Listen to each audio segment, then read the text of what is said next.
Montessori for homeschooling. Have you wondered how you can use the Montessori approach for homeschooling? Well, in this presentation, I'm going to be recapping what I presented at a homeschooling expo just on the weekend just gone. And it didn't catch on film, so I decided to re-record it for everyone that missed out and for those that would like a little bit more in detail, because I did have to rush over this segment. So all the slides will be coming up on your screen and we will be discussing Montessori on a budget. If we're only just meeting for the first time, hi, my name is Rebecca Raitt from Empowered Avenue, empowering eclectic education, one avenue at a time. Please make sure you've hit the subscribe button and the little notification bell so you get all the updates for future videos. So what is Montessori? Montessori is an approach to the education of children. It is a way of looking at and understanding children.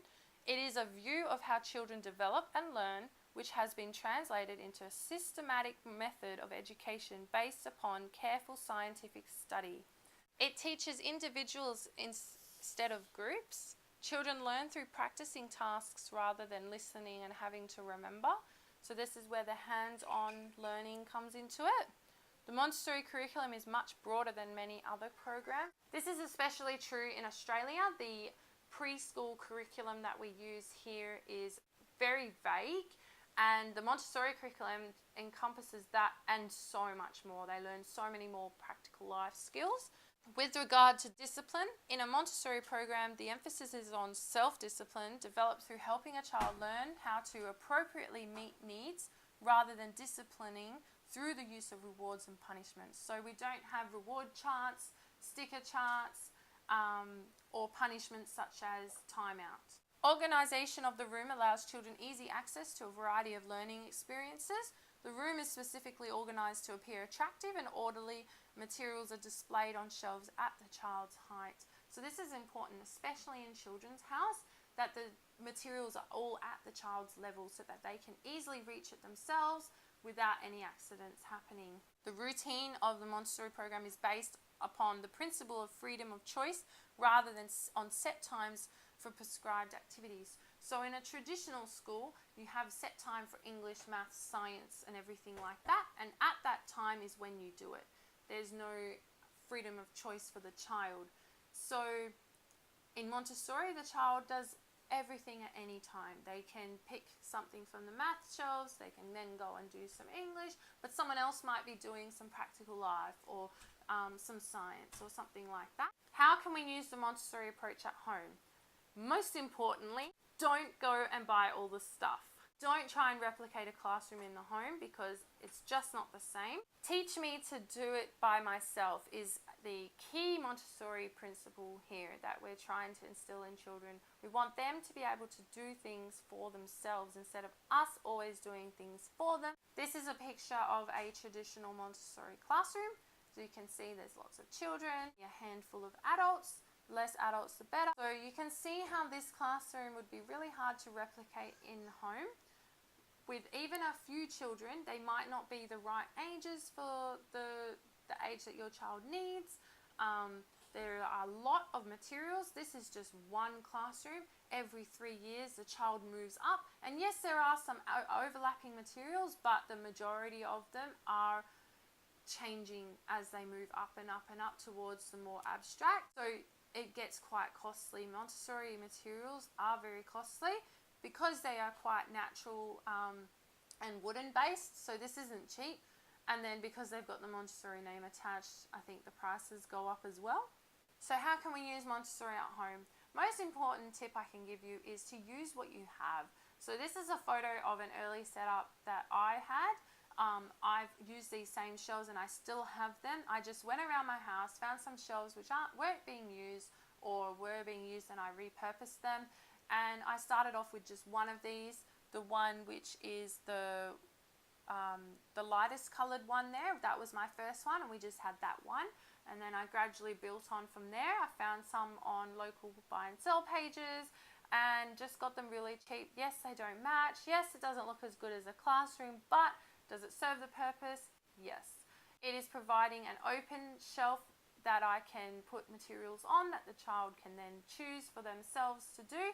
I can change the shelves however often that I need to, and I've set it out in different curriculum areas like there would be in a classroom, but you don't have to. You can put your daily work on one shelf, for example, and this is what your child needs to get through. It's all providing materials for your child to do for themselves.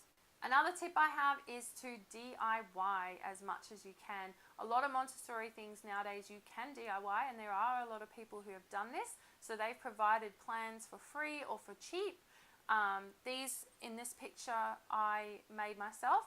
These are some Arabic sandpaper letters, but I also made our English sandpaper letters because it was a heck of a lot cheaper than buying them. The only downside to DIY with a lot of Montessori things is the time. These things take a lot of time, so you have to weigh up the pros and cons on making that purchase or sacrificing your time to get these materials. Most of the time, my time paid off, and I just did it in a downtime or got the kids involved or things like that, and it worked out quite well. Other times, things that just weren't practical for me to make, I then purchased them from other sources before sourcing them from a proper shop. Another thing is, don't go and make a million 3-part cards. You'll regret it. It takes a lot of time and you probably won't use them all. Where can you get stuff if you want to purchase? There are a few options here. The first time being, go and visit your local op shops or opportunity shops or second-hand shops, whatever you call it, wherever you are. This is a great place to get practical life materials such as plates, cutlery, little glasses, baskets and trays. These are quite costly, so it's really great to get them from the second-hand store. And other things like that you can get. You could get towels that you can put down for your workspace. Anything like that you can find. I've even found shelves in the second-hand store. So one of those shelves that was in that earlier picture was from a second-hand store, and we put it in the boot of my friend's car and tied it down and took it home. Another option for my Aussie friends is Kmart. Kmart is awesome if you don't have the time to be trailing through op shops looking for those little things. That does take time and it does take multiple stores. Kmart is another low-cost option where you can get a lot of these practical life things in small sizes. So a lot of the utensils nowadays are quite small, like tongs, for example. Great small tongs for little hands. Kmart's also great for the things that the op shops just don't have. The next step, if you want Montessori materials, the best website that I've found is Educating Kids. They have a large range of Montessori materials, particularly the core and most common materials, for quite a reasonable price. For what it would cost to make these items, quality that you're getting from them, I think it's really, really reasonably priced for the majority of their items. Particularly the first item that we bought, which we couldn't DIY, we didn't want to DIY, were the knobless cylinders. The 4 boxes with the different sized knobless cylinders inside, color-coded. This was an amazing resource. I think I paid maybe $90 for it, which seems like a lot, but this is something that's used almost daily with my 2 kids. They absolutely love it. It's always been a favorite, and they just continue to use it. So, you know, I paid more for my Grimm's Rainbow than I paid for those, and I swear it's been used more. My Grimm's Rainbow has barely been touched unless someone else touches it and then they want it. Next website I go to or to compare is A to Z Montessori. This website I find is a little bit more pricey because I think they stock more of the schools. So the quality I feel is probably a little bit higher. We got our cylinder blocks from them because there was no other option from Educating Kids at the time. I do believe Educating Kids now has the cylinder blocks, but they didn't when I wanted them, so I forked out the money to get them through A to Z, and they were fantastic to work with. I've just placed another order with them, and again, fantastic customer service. For the items that Educating Kids doesn't have, the price is quite on point and it's quite reasonable, and there's some good discounts out there if you apply them. Another website that I found is Clever Stuff. They only have a few Montessori things. I think I've already got the things that they list, so I never really bothered with them, and they just didn't have enough for what I needed, but it's another option if you're looking for cheaper resources. Then the next option is eBay. I have purchased a few Montessori materials through eBay, and I found it to be quite reasonable. Yes, the quality is not that great. Yes, the paint might not be completely even, but you are getting a solid piece of material. I haven't had any problems with the items that I've purchased. They're still going, and I've been happy enough that I would then buy more from there. It is pricey in terms of what eBay prices are, but for Montessori materials, I found it to be about 50% off. So if that's something that you're looking at getting, keep an eye out for the sales. They do happen, and then you miss out and they don't come around for a long, long time.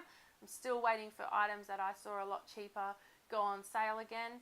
But I've purchased our binomial cubes and trinomial cube through eBay, as well as a couple of other little things like our spindle box. It's not a full-size spindle box, but it meets the purpose, and I couldn't be bothered DIYing it. The binomial cube has been used, again, daily. It's a very popular item, and I haven't introduced the trinomial yet. It's just a little bit too young.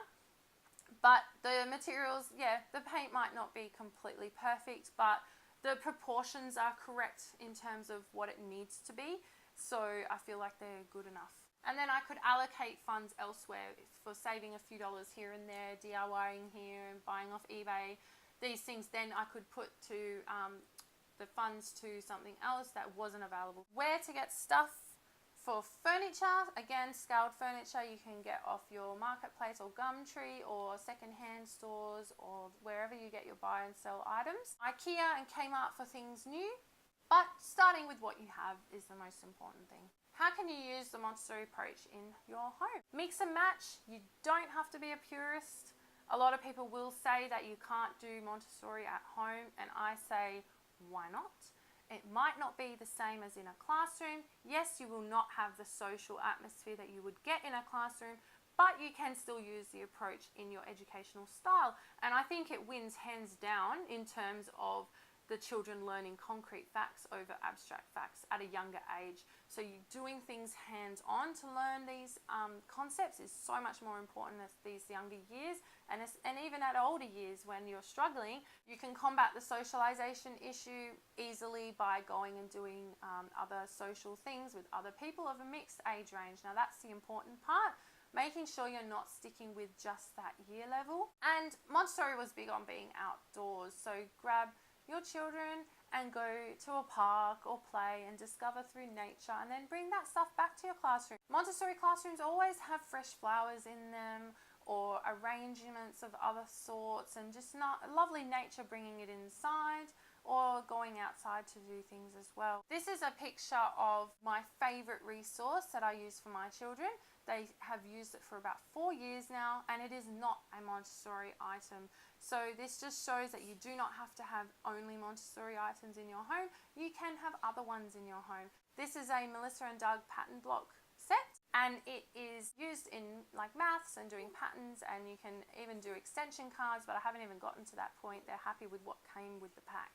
How can you learn more? Montessori works, such as The Absorbent Mind, Discovery of the Child, The Secret to Childhood, etc. These are all books written by Maria Montessori herself.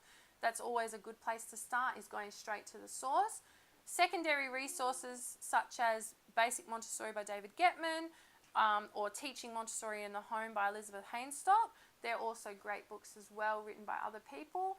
The first one, Getman's book, is great with the children's house up to 6 years old materials. It's very comprehensive, it explains everything. And the homeschooling one by Elizabeth Hainstock is great because it gives you DIY options that you could use. Web is a great place to look for Montessori information. YouTube is an excellent place for information. And I also found Facebook. There's a Facebook group called Montessori 101 run by 3 gorgeous ladies. And they also run courses. So I did the Montessori course with Aubrey Hargis, and it was homeschool for homeschoolers, and it was absolutely fantastic. I loved it, and I would gladly do it again.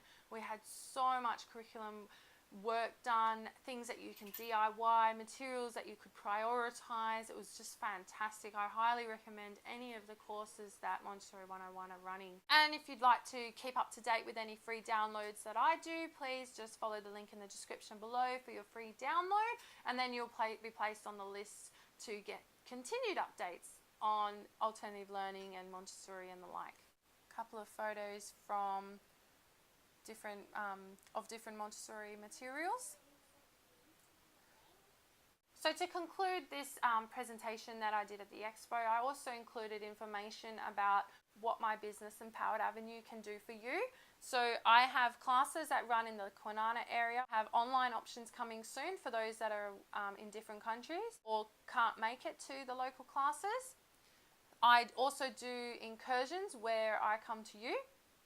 And these are on a range of topics, all listed on my website. And if you're interested, I can send you out the pricing structure. I do online tips videos just like this on YouTube. So please make sure you've subscribed to my channel and click the little notification bell so that you get all the updates. Social media, you can follow me on Facebook and on Instagram. And I have accounts for both Empowered Avenue and my name, Rebecca Rate. And that's a more general lifestyle type tips channel with off-brand posts. So make sure you follow me on both. And I've got online articles that I put on my blog as well. And I send out little freebies like the one that's in this video as well. So make sure you've signed up for all of those. These are some of my upcoming classes. We have Captivating Chemistry and Kinesthetic Kids. These are 2 primary school age classes that are coming up starting next week. All the details can be found on my website and you can also enroll there. I also have a high school science class that will be running if I get the numbers for it. It's currently not got the numbers, so it won't be running, but if you and a few friends want to sign up, then I'll gladly keep it going. I also have a homework club for those that would like some after school options or small group tutoring. And lastly, I have some Highland dance classes running. Currently only have the juniors class running. And I thank you for making it to the end of this presentation. If you like this video, please give it a thumbs up and make sure you've subscribed to my channel for all future updates. And tag or share with a friend that you think might also like this content. If you've missed part 1, make sure you go to the video that's coming up in the description below so you can watch part 1, which was about everyday lots or languages other than English. And that was the first part of this presentation. Well, that's it from me today. My name is Rebecca Rate from Empowered Avenue, empowering eclectic education, one avenue at a time. As you can hear, my kids have come in the room, so I think filming is over for the day. And I'll catch you next time. Bye.